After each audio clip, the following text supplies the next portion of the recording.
The Mail on Sunday, an anarchist group has smuggled a Syrian migrant into Britain on Ryanair, which is a pretty difficult way to enter the country. I think most of us would agree. The Queen's cousin, Lord Mountbatten, has come out as gay, it says there. Sunday Telegraph has got a story about British soldiers facing a prosecution over the Iraq war, which they say is a betrayal. And an interesting little story here. There's a new group, Leave Means Leave. That's Tory MPs who want a hard Brexit, have formed a new group to campaign inside the party. Finally, the Sunday Times there, again, war veterans featuring scandal of war vets' vanished charity funds. That's an investigation they've done. Various other interesting stories there. Big-headed babies are the brightest, particularly if they've got very, very big ears, it says. And finally, the Observer there, Jeremy Corbyn's plans to shift the party further to the left if he wins that leadership election at the end of the week. Labour members will be able to choose some of the shadow cabinet and have a more direct choice over policies. Now, so those are the papers. But before we dive into the papers in detail with my guests, I just want to highlight an interesting theme crackling through these pages and which, one way or another, we are going to be talking about throughout today's show. It is the death of liberalism.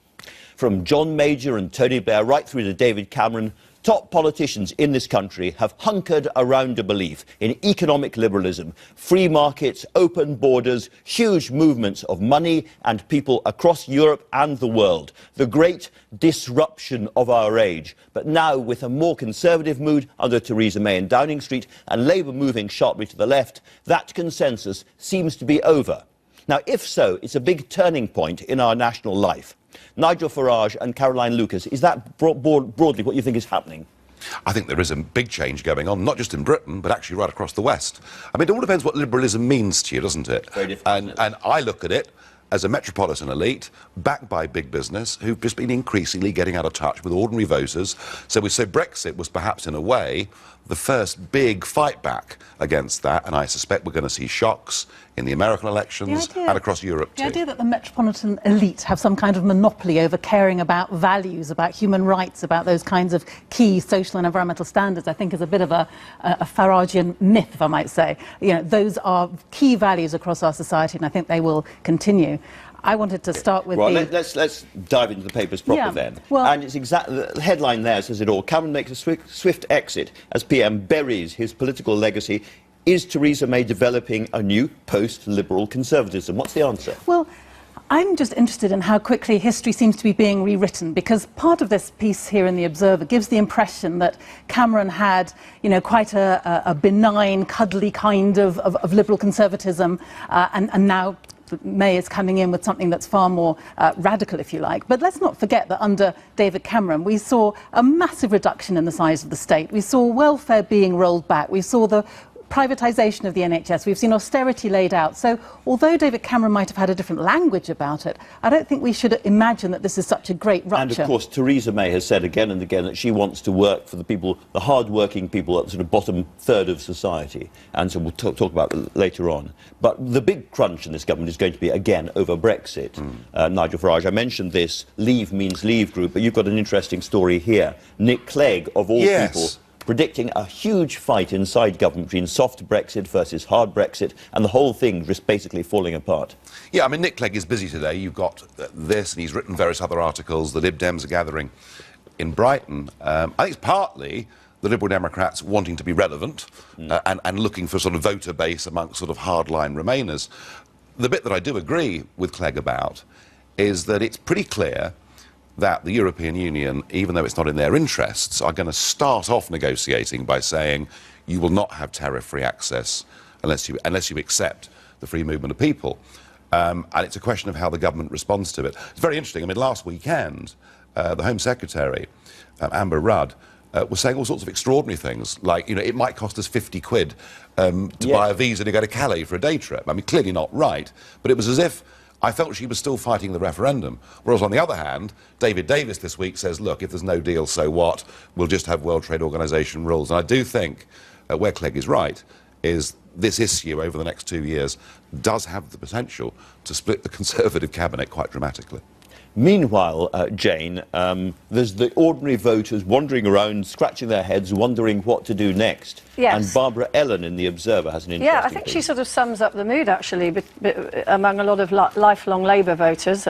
She is one. And she's saying a Corbyn victory is a strangely liberating feeling, but possibly not for the reasons that he would like. She's basically saying that, I mean, she calls it meaningless neo-hipster drivel, so I think she's nailed her colours to the mast there. Not in favour, generally. Not in favour, generally. And she says, enough is enough. Now it's the 11th hour. A different mood has landed. What else is out there?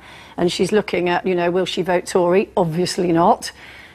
She's not a UKIP fan, obviously not.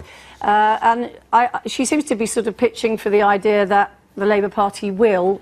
Well, she has the Greens split. and she has the Liberal Democrats. But the Liberal Democrats are down below 8% in some of the polls at the moment. They're very, very far down. We'll talk about that, I'm sure, in a moment. And you've also picked, there's a big Sunday Times investigation done with dispatches about the way that Momentum is digging into the Labour Party all across Britain to deselect MPs. They've used secret cameras, but they probably didn't have to look very far to find this kind of activity. Momentum, who of course is the activists of the people that Neil Kinnock did so well at sort of quashing in his time, they're rising up again.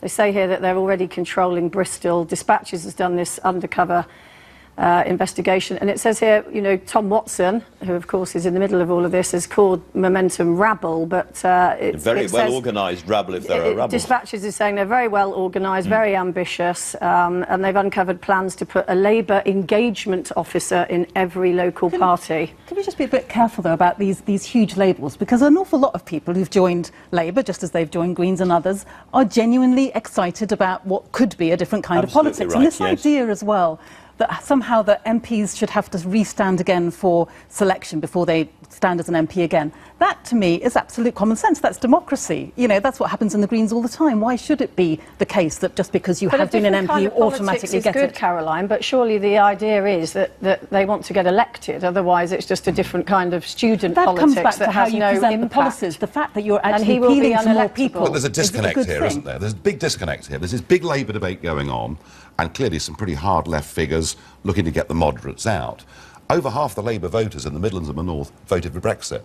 I mean, there is nothing in today's Labour Party that's even speaking to those people. But and I think what was really interesting was the effect that UKIP had on the Labour Party at the last general election made a big difference in terms of the Tories getting a majority. And I have a... of course, I'm retired now, but I have a feeling... Of course, I'm retired. Nigel, you might remember. But I have a feeling that everything that is going on here potentially gives UKIP a real opportunity with the Labour vote. But you are assuming that people are voting... Just jump in voting... for a second. I'm so sorry, Brexit. Caroline. Your comrade-in-arms and funder, Aaron Banks, has talked about UKIP, as it were, becoming a kind of mass movement, mass popular movement, a bit like Momentum. And I wonder, when you see how Momentum is operating, holding meetings and organising right across the country, whether you don't feel a bit jealous. Do you think, actually, that's the kind of thing we ought to be doing on our side of the politics? I think that's exactly what Aaron Banks is going to do. I mean, he built this Leave.eu vehicle. He's got 1 million online supporters.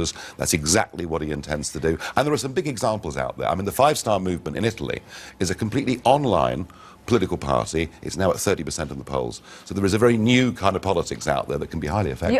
You just said there you've resigned, but obviously you're having a lot of say. Are you going to be sort of like the Ted Heath of UKIP? No, absolutely. Perish. I mean, some awful things have been said to me over the years, but goodness me. No, I'm going to go on... You seem to be saying a lot about it, about the new order. I'm going to go on as an MEP. I lead a group in the European Parliament, so I'll go on with my helpful contributions over there. But no, we have a new leader, Diane James. I'm going to let her get on with it. I'm not going to meddle at all. There you go. Heard it from the horse's mouth. Now then, let's move to another story, Caroline, you've chosen here. A really, really big global story. 65 million people are displaced, 20 million people are fleeing for their lives. And this is a map of the world, and the red routes are where the migrants are moving all around the world. And it's very interesting. You run through the countries here where they're running from. They've all got big wars going on. It's about war, this, isn't it? It's absolutely about war. It's about the abuse of human rights in places like Eritrea. I mean, it's a hideous picture of people on the move. And if you add in, of course, with climate change coming very soon, that's going to mean even more people on the move. But I think this is a story also about 2 summits coming up and real concerns this next week.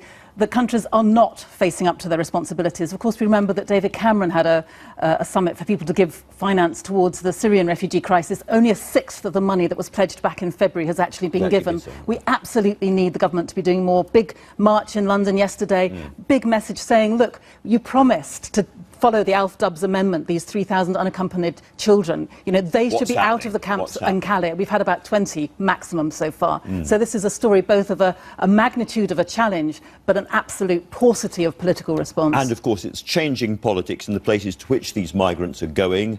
You have been, Nigel Farage, standing alongside Donald Trump, who talked about his wall. Can I ask you what you made of him, you know, up close and personal? He says some pretty extraordinary and, to our ears, quite ferocious things. I mean, he's a reality TV star. He's used to the big, brash statement that gets a whole load of publicity. It's what he does. And he shocks a few people. All I can tell you is on a one-on-one, I watched him with 50 people, donors from Mississippi, and I watched him interact with them, talk to them. He's very, very good with people. And that's why he's... I think what's happened is he's got a new campaign team. He's had media training, and they've actually got him on message a bit. He's been a lot better over the course of the last month, and I think he's now on... I mean, I do genuinely believe he's on course to win. And jumping from America to Europe, you've got a story about Hungary, because Viktor Orban in Hungary is holding a referendum on no refugees at all being allowed into Hungary. The 2nd of October is quite a big day. You've got that referendum, but also there's a rerun of the Austrian presidency, and the Freedom Party, who are, you know, a pretty hard right party, are favourites to win that. Orban's popularity, the last opinion polls I saw, his party was on 47%, with the nearest party at about 20%. So he has got a massive, clear, huge level of support in Hungary, and what he's saying is, we will not pay for Angela Merkel's mistakes. Angela Merkel said, we can cope with as many people as can come. And what Merkel and the EU have said is that each country that's part of Schengen has to take quotas. They're not going to do it. You're a man of the right. Are you a little nervous when you see the way the right has developed in Eastern Europe? Yes. I mean, quite frankly, some of the movements that have sprung up there are pretty scary.